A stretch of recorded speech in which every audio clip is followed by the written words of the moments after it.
عثمانیہ ادارہ ہر آنکھ کا تارا۔ بنو المصطلق کے غزوہ سے واپسی پر سرکار دو عالم صلی اللہ علیہ وسلم مجروح خاطر ہیں۔ حضرت عائسہ فرماتی ہے میرے آقا گھر تشریف لائے، چہرے پہ حزن و ملال کا تاثر جھلک رہا ہے۔ میں نے سلام عرض کیا تو آقا نے کوئی جواب نہ دیا۔ میرے دل کی دنیا پہ قیامت ٹوٹ گئی، تڑپ کر دوسرے رخ پہ آئی، پھر سلام عرض کیا۔ رحمت عالم صلی اللہ علیہ وسلم نے چہرہ پھر پھیر لیا، اور حضور کا چہرہ پھرنا کوئی معمولی حادثہ تو نہیں دوستو، دونوں جہاں اس سے پھرے جس سے پھری تیری نظر، دونوں جہاں اس سے پھرے جس سے پھری تیری نظر۔ ابو لہب اتنا حسین ہے کہ ماں نے شولو کا باپ کہہ دیا، نام تو عبدالعزا تھا نا، لیکن ماں نے کہا میرا بیٹا کتنا حسین ہے، چہرے پہ شولے ٹپکتے ہیں، یہ تو ابو لہب ہے۔ لیکن محمد نے نگاہیں پھیری، ابو لہب جہنم کا ایندھن بن گیا، اور بلال حبشے کا سیاہ فام تھا، رحمت للعالمین کی نظر میں جچ گیا۔ فرش پہ چلتا ہے تو جوتے کی آواز عرش پہ سنائی دیتی ہے۔ دونوں جہاں اس سے پھرے جس سے پھری تیری نظر، اور جسے دیکھا اسے دونوں جہاں دیکھا کیے۔ صدیقہ کائنات رضی اللہ تعالی عنہا افسردہ ہو کر اجازت لے کر اپنے باپ کے گھر آئیں، صدیق اکبر کے گھر آئیں، یہ سوچتے ہوئے کہ ماں کو درد دل سناؤں گی، باپ کے سامنے آنسو بہاؤں گی۔ لیکن فرماتی ہیں گھر پہنچی تو ماں بھی آنسو میں ڈوبی ہوئی ہے، باپ بھی قرآن کی تلاوت کرتے ہیں اور زارو قطار رو رہے ہیں۔ میری تو سمجھ میں کچھ نہیں آ رہا تھا۔ دیکھا منافقین کا پراپگنڈا کیسے کیسے معصوموں کو مبتلا کر دیتا ہے۔ فرماتی ہیں سمجھ میں کچھ نہیں آ رہا تھا کہ میرے گھر کیا قیامت ٹوٹ گئی۔ یہ تو ام مصطح کی زبانی پتہ چلا کہ عائشہ کتنی بھولی ہے تو، تیرے خلاف تو مستقل محاذ بن چکا ہے، مستقل محاذ بن چکا ہے۔ تیری کردار کشی کے لیے لمبی چوڑی دلیلیں دی جا رہی ہیں، افسانے گھڑے جا رہے ہیں، کہانیاں گھڑی جا رہی ہیں، قسمیں اٹھائی جا رہی ہیں کہ عائشہ ایسی ہے، عائشہ ویسی ہے، تجھے تو پتہ ہی نہیں ہے کسی بات کا۔ فرماتی ہے میں اس قدر متاثر ہوئی کہ بے ساختہ بخار میں مبتلا ہو گئی، گھر کے اس کونے میں چلی گئی مصلی اٹھا کر جہاں مکمل اندھیرا تھا، تنہائی تھی۔ ماں نے گھبرائی ہوئی بیٹی کو مصلی اٹھا کر جاتے دیکھا، سوچا کہیں جان سے نہ مار ڈالے خود کو، پوچھا بیٹی کہاں جاتی ہو؟ عائشہ نے کہا چپ رہیے، گھبرائیے نہیں، ہائی کورٹ تو ناراض ہو گیا ہے، ذرا سپریم کورٹ کا دروازہ کھٹکھٹانے جا رہی ہوں، اب اس کے دروازے پہ آنسو بہانے جا رہی ہوں جہاں آدم روتے ہیں، زکریا روتے ہیں، ابراہیم روتے ہیں، یونس روتے ہیں، اور سب کے آنسو پوچھے جاتے ہیں۔ آج اس کے محبوب کی عائشہ بھی آنسو کا نذرانہ لے کر جا رہی ہے، اللہ کی عدالت میں اپیل کرنے جا رہی ہوں، میرے معبود میرے کردار کو کوئی اور جانے یا نہ جانے، لیکن تو میرے کردار کو بھی جانتا ہے، افکار کو بھی جانتا ہے۔ یہاں عائشہ نے آنسو کی برسات میں اللہ کی عدالت میں اپیل کر دی، وہاں رحمت عالم صلی اللہ علیہ وسلم نے صحابہ کا اجلاس بلا لیا، صحابہ کا اجلاس بلا رکھا ہے۔ میرے آقا نے فرماتے ہیں بتاؤ کیا کروں، عائشہ کے معاملے میں رائے دو، کیا کروں؟ صحابہ رو رہے ہیں، کسی نے جرأت گفتار ہی نہیں، آنکھیں برس رہی ہیں، سسکیاں سنائی دیتی ہیں، آہوں کی آواز آتی ہے۔ رحمت عالم فرماتے ہیں بولو نا، عائشہ کے معاملے میں کیا کروں؟ لوگ ایسی ویسی باتیں کر رہے ہیں، ایک آواز آئی، اللہ کے رسول اگر عائشہ سے آپ زیادہ ہی کبیدہ خاطر ہیں، اگر آپ کا دل زیادہ دکھ گیا ہے تو آزاد کر دیجئے۔ نبی کو بیویوں کی کمی تو نہیں، بس یہ آواز اٹھنی تھی کہ فاروق اعظم زارو قطار روتے ہوئے اٹھ کھڑے ہوئے، عرض کیا اللہ کے رسول یہ فیصلہ تو بالکل آخری ہوگا، پہلے یہ بتائیے کہ عائشہ کو آپ کی رفیقہ حیات بنانے والا کون ہے؟ پہلے یہ بتائیے کہ عائشہ کا رشتہ منتخب کرنے والا کون ہے؟ اس نسوانی پیکر کو آپ کے خانوادہ اقدس میں بھیجنے والا کون ہے؟ پہلے یہ ہمیں بتائیے، ہم اس سے پوچھیں گے کہ تم نے کس کے لیے کون سا رشتہ منتخب کیا تھا۔ رسول کی انگلی آسمان کی طرف اٹھ گئی، اللہ کے رسول کے خاموش کنارے نے، خاموش اشارے نے بلاغت کے دریا بہا دیے، فصاحت کے سمندر موجزن کر دیے۔ رسول کی انگلی آسمان کی طرف اٹھی، فاروق کی تلوار نیام سے نکل آئی، عرض کیا اللہ کے رسول جس نے عائشہ کو آپ کے گھر میں آپ کی بیوی بنا کر بھیجا ہے، آپ کے گھر سے نکالنے کا اختیار بھی اسی کو ہے۔ عائشہ پر تنقید کرنے والوں کو میری تلوار کے حوالے کر دیجئے، ان سے میری تلوار ملتے گی، انہیں تو میں سمجھوں گا۔ رحمت عالم صلی اللہ علیہ وسلم کی آنکھوں میں آنسو تھے، لبوں پہ مسکراہٹ چمک گئی، فرمایا جزاک اللہ ابن خطاب، جزاک اللہ، تو نے میرے دل کی گرانیاں دور کر دی، تو نے میرے ذہن کی گرانیاں دور کر دی، جزاک اللہ میرے عمر۔ بس فیصلہ وہیں سے ہوگا، اب میں بھی اسی کے فیصلے کا منتظر ہوں، تم بھی اسی کے فیصلے کا انتظار کرو، ہم سب اللہ کے فیصلے کے منتظر ہوں گے۔ جہاں سے نعرہ تکبیر، نعرہ تکبیر، اسلامی انقلاب، شان صحابہ، شان صحابہ، مولانا عبدالمجید شاہ ندیم، مولانا ضیاء الرحمان فاروقی، حضرت مولانا محمد ایوب جان بلوری، چترال کے غیور عوام، مجاہدین افغانستان، ہم سب اللہ کے فیصلے کا انتظار کریں گے۔ میرے آقا یہاں سے اٹھے اور چترال کے روشن ضمیروں جانتے ہو کہاں پہنچے؟ ایک گھر بڑا خوش نصیب ہے، ایک گھرانہ بڑا خوش نصیب ہے، ساری کائنات رسول کے قدموں میں اور رسول ابو بکر کے دروازے پر، صدیق اکبر کے دروازے پہ دستک ہوئی، دروازہ کھٹکھٹایا گیا،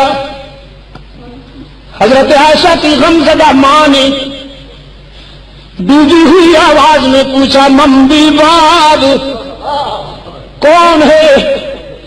ہمارا دروازہ کھٹکھٹانے والا کون ہے؟ بس چھوڑ دو ہمیں اپنے حال پر، ہمیں کیوں ستاتے ہو، ہمیں کیوں تڑپاتے ہو، ہمیں اپنے حال پہ رہنے دو۔ باہر سے کوثر و تسنیم میں دھلی ہوئی آواز بلند ہوئی، ابو بکر کے گھر والوں دروازہ کھولو نا، تمہارے دروازے پہ آسمان رسالت کا سراج منیر آیا ہے، عبداللہ کا یتیم آیا ہے، محمد عربی آئے ہیں، دوڑتی ہوئی آئی ہے۔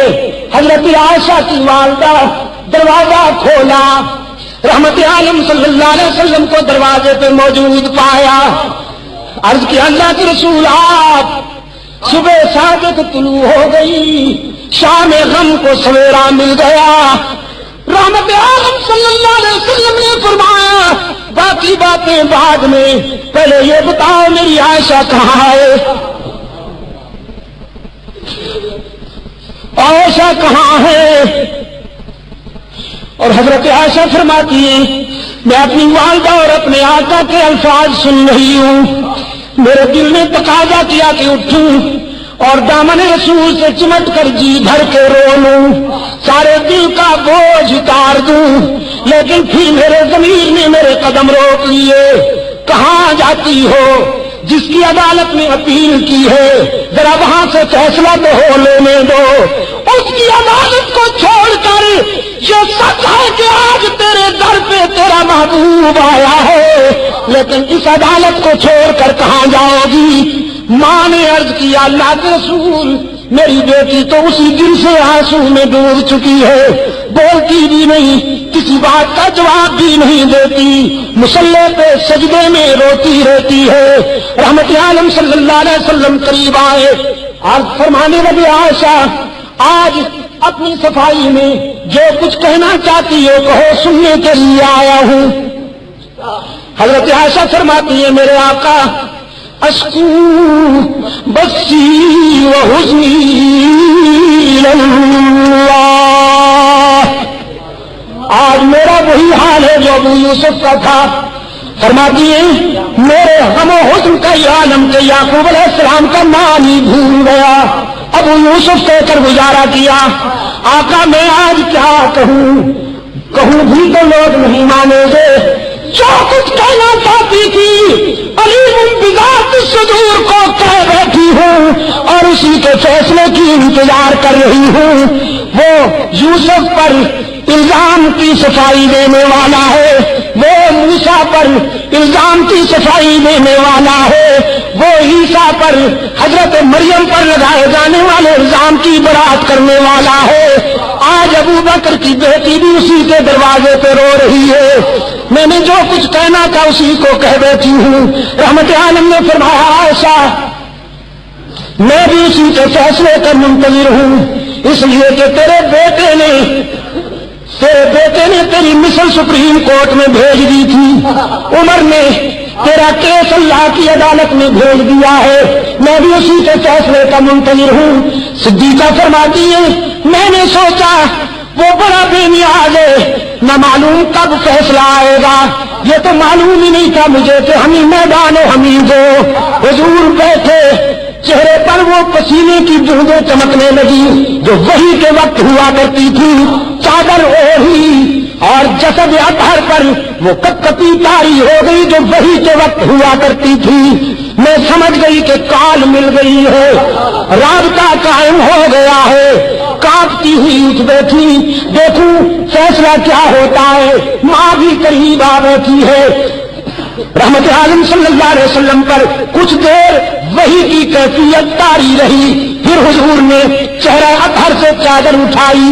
حضرت عائشہ فرماتی ہیں میں نے غور سے چہرہ رسول کو پڑھا اور رسول کے چہرے پر نظر پڑتے ہی میرے ضمیر نے مجھے بشارت دی، ایسا مبارک ہو تو کیس جیت گئی، تیری شان غم ختم ہو گئی۔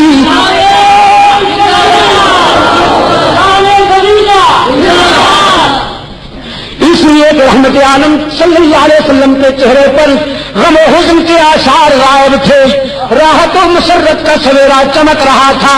چادر ہٹاتے ہی رحمت عالم صلی اللہ علیہ وسلم نے فرمایا عائشہ مبارکباد دیتا ہوں، اور صدیق کی بیٹی تیرے مقدر کا کون مقابلہ کرے کہ موسیٰ پر الزام لگے تو ایک عورت وکیل صفائی بنتی ہے، یوسف پر الزام لگے تو ایک لڑکا وکیل صفائی بنتا ہے، مریم پر الزام لگے تو عیسیٰ بچہ وکیل صفائی بنتا ہے، لیکن ابو بکر کی بیٹی یہ تیرا مقدر ہے کہ جب منافقین نے تجھ پر تنقید کی تو خود رب العالمین وکیل صفائی بن گیا، خود رب نے تیرے کیس میں وکالت کی ہے۔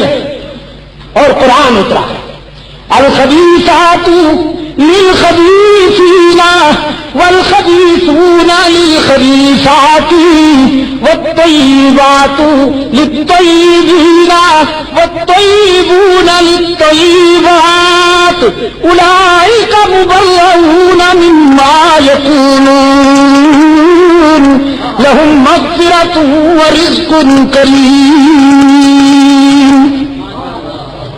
اور میں حضرت صاحب الحدیث مدذلکم میں اسی موڑ پر کہا کرتا ہوں اور اللہ سے دعا کرتا ہوں کہ حشر میں بھی وہ مجھے یہ سعادت بخشے کہ میں ام المومنین کے سامنے عرض کروں تیری پاکیزگی پر نطق فطرت نے شہادت دی،